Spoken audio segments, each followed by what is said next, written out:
bata hulagway sa pagkainusinti, dili hulagway sa pagkadautan. Hulagway ang bata sa pagkamatinahuron, kana gituluan usaon pagtawo sa ginikanan. Wala tulo waswerte. Bata hulagway sa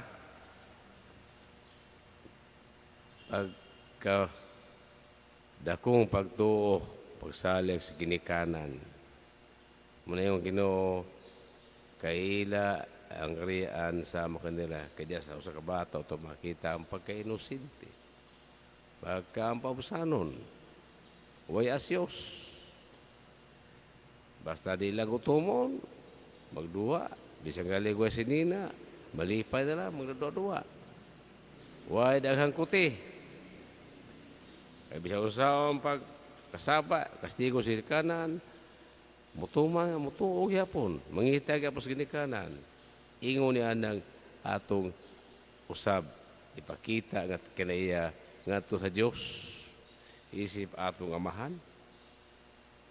Dili mo tukol sa Ginoo sa panahon sa dakong pagsulay. Dili manluo sa Ginoo sa panahon kita dunay gihangyo nga dili ihatag diha dayon. Ingon sama sa bata. Muna ang Ginoo suko. Yeah. Gisultiya apostles paarya kana ako mga bata kay kana sila bunga kana sa pahigugma sa banag asawa. Di na bungas gana, di bonus kasipyat o family spacing. Dili. Ikaduha, ang bata, ang tagiyas kinabuhi sa tao, dili kita, ang Dios. Usaway katarungan nga ang inusinting bata panamas-tamasan o ipakuha manos taguang ka sa usa ka inahan. Usa ka na dakong krimen at tubangan sa Ginoo. Bisan patuod, doon mga nasod, nga diin na mo consider nga krimen ang pag-abort sa bata. Usa sa balaod sa Diyos, usa ka dakong sara, krimen kini.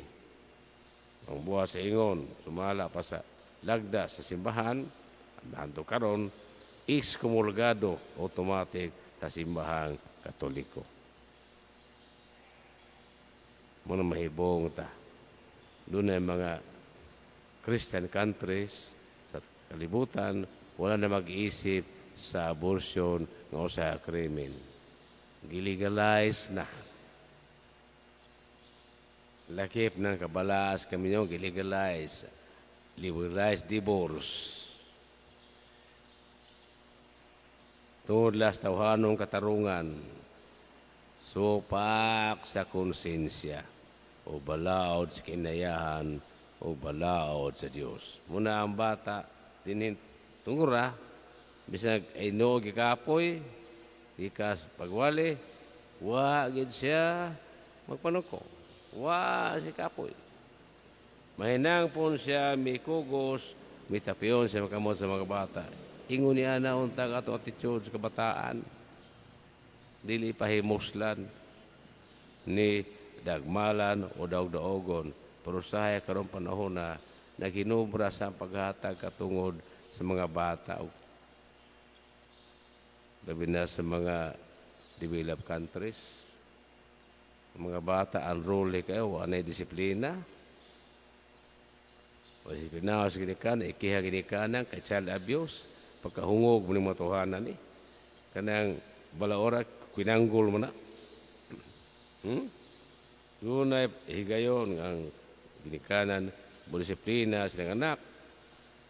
Sumala sa unsay angay o makaturungano ng disiplina, dili pagdagmal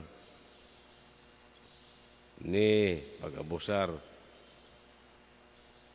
Yung niya namin so na sa panultihon.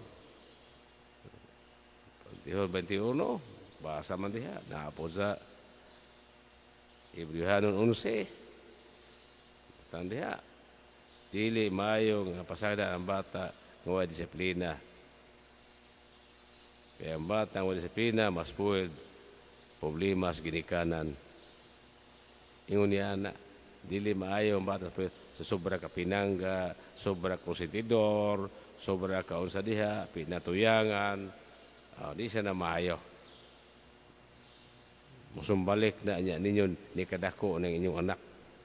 Di na mo tahod, singkahan na ginikanan, likason pa, nga naman, wa disiplina.